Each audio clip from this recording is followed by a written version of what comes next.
ওখানে কেডা হে ভাই? ওখানে কেডা? ওখানে কি করো ভাই তুমি? মরিচ খেতে কি করো? তো মরিচ দেখেছি ভাই, যে কেমন হয়েছে মরিচ তার জন্য একটু দেখতেছি ভাই। ভাই ওখানে কিছু করো না ভাই। যদি মেশে তুমি যদি ই করো ভাই, অন্যায় করো, নিজেই ক্ষতি করে দেবে ভাই। ওসব কাম করো না ভাই। তুমি যদি 2 টাকার জিনিস যদি মেরে খাও ভাই, তুমি কিন্তু নিজে কিন্তু বড়লোক হতে পারবো না। নিজে আর বরং ক্ষতি মানে বিপদে করে দেবে ভাই। ও কাম করো না ভাই, ও কাম করো না ভাই। এই মানে তোমার ক্ষেত না আমি জানি তো ভাই, কিন্তু তুমি কিসের উদ্দেশ্যে আইছো সেটা আমি জানি।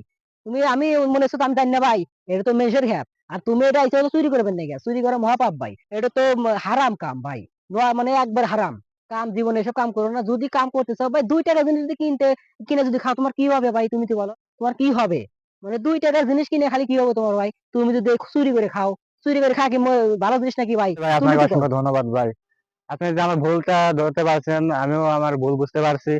আপনার কাছে অসংখ্য ধন্যবাদ। আমি আর জীবনে এসব করবো না ভাই। আমি আজকে থেকে এসব বাদ দিলাম। আচ্ছা ভাই, যেহেতু তুমি বুঝতে পেরেছো ভাই, তোমার নিজের ভুল যদি বুঝতে পেরেছো ভাই, অসংখ্য ধন্যবাদ ভাই। আর এসব কাম তুমি ছেড়ে দিবা ভাই।